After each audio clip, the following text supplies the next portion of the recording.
Welcome everybody. I go by JT Knives online. I just got paid today, so I've been wanting to put together a leg drop rig for a long time. I open carry. I always open carry. So concealing is really not an option, and I know I'll probably get grief about that, but that's just how I choose to do it. And you know, I have no beef with other people that don't want to open carry and they want to conceal carry, but you know, for me, I open carry. So we'll just leave that at that. But because I open carry, you know, if I want to wear a coat, it's really hard if I've got it on my hip. You know, I wear a coat, it's a pain in the butt because I got to tuck the coat behind it, and if it flaps over, then it's concealed.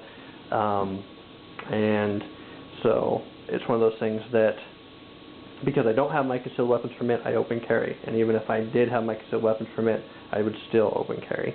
So I went down to Discount Guns and Ammo, and they have a really good selection on the Black Hawk holsters. This is a Glock 20, 10 millimeter. So being left-handed and shooting a Glock 20 makes it even more difficult, compounds my problems in finding a holster. But I went in there and I did notice that they had a right-handed holster for $130.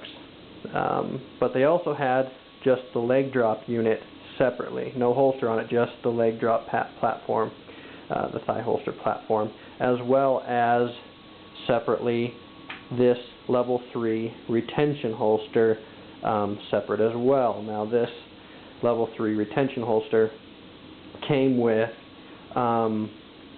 a standard belt. It was a standard belt type holster, but the thing is, because it was made for duty use, it was actually longer. On most holsters, the belt is about this level. You know, the gun rides fairly high on your hip, which is something I've never really liked. But with this holster, it came with a built-in drop, so it dropped it so that the belt level was about here. But the thing is, with that, it's, you know, so it would be gripping the belt right around here. It's not a standard slip fit. The belt doesn't just slip through it. It clamps on with 2 screws onto a duty belt. Now, if I was to put washers in where the screws clamp down, I could widen it and fit a normal belt through it. But the problem is, then it's hanging so low that you're going to get a lot of wobble. But it's nice to have.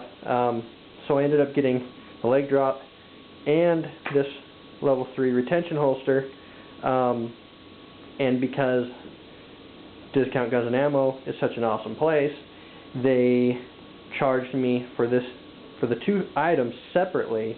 They charged me the same price as if I just walked in and got the thigh holster rig for left-handed Glock 20. I ended up saving about 20-something bucks that they knocked off just because they didn't have what I wanted, and they put this rig together for me. So just amazing customer service. I can't say anything, you know, bad about them. They've been great. So you know, I would have paid over $150 to buy all these parts separately and put it together, but they did it for what they would have sold this unit for as a package. So I also added a magazine which bolts onto the leg drop platform. There's also another spot for one right here, but they only had one in stock, so I only got one. And they're $20 a piece. So this whole rig, I paid like $190 for the leg drop setup, $20 for this. I also got a duty belt, which is like the webbing, but it's a lot thicker and really rigid, so it allows more stability. It velcros, so it's easy to take on and off. I have my knife on, so it's hard to get it on. But stainless steel buckle that has like a nylon coating on it. If you're not familiar with the level 3 retention holsters, I've talked to some other people in some of our meetings about the nice features of them. Is that the standard retention is, you know, you just have your standard release, which engages the trigger guard. But with the level 3, you have this cap, cover piece that slides over, locks over the back of the slide, so it can't be removed, protects from damage and dust. So even if I push this button, it won't come out. But you would think by adding in all these safety features and retention features, it'd be hard to pull out. It's actually really easy. There's just a little lever right here that your thumb pushes when you grab the gun, and it pops right open. So when you go to grab your gun, it just pops right out, so right out of the way, as fast as you could draw it. The other nice feature is when it's open, this can't lock back into position. It can't lock down, preventing you from reholstering your firearm. Some level 3 holsters can relock. You know, if you're in a situation and your arm bumps it, locks it shut, and you have to reholster, you would have to disengage it. But this won't lock unless you push this and then pull it down. So most of the time, you know, if there was a situation where you needed to use your gun, you would pull it, you would use it, and then you'd reholster it. You wouldn't not have to necessarily recap it. You could leave it and it's back to single retention. But it's a really nice feature because I have the TrueGlow aftermarket sights on it that I really like. I kept bumping my elbow into them, and they're not the most comfortable thing to whack your funny bone on. And they're not really cheap either, so I didn't want to break out the fiber optic rods in there. So, and plus, I just like a thigh holster. The inside of the webbing here has rubber on it, and those gray strips, so it's like amazingly secure.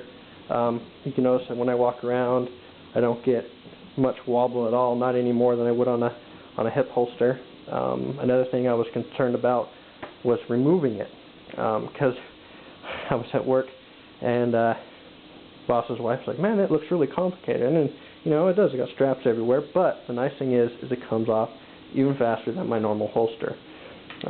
It's just, you know, clip, clip.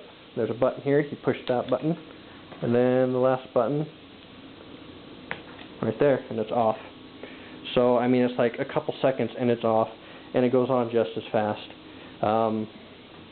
So, you know, it's like you can grab it with one hand. It's a super nice setup. My mag pouch here. Let's see if I can. I'm gonna set the camera down so I can show it to you. If you'll notice, my mag pouch is actually, the snap is going underneath it, which serves no purpose other than I didn't want it going over the top of the magazine, because Glock's magazines are angled. When it flops over, mine had a tendency for the little strap to work its way down. So I flipped it around and ran it up underneath. The reason why I have to have it is because if you look inside here, I don't know if you can see it, there's a little piece right there. It's a piece of plastic that has been molded to stick out into the magazine pouch, which puts pressure on the magazine to keep it in, kind of a retention spring. So if I didn't have this in there, then this would be a lot looser.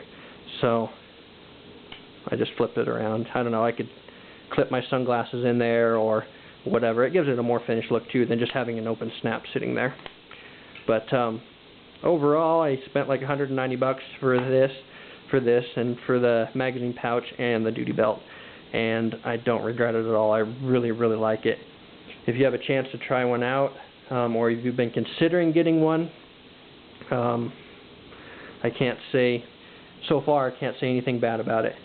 So thanks for watching, and I hope it kind of whetted your appetite for if you've been considering getting one of these. They're really nice and comfortable. So thank you for watching.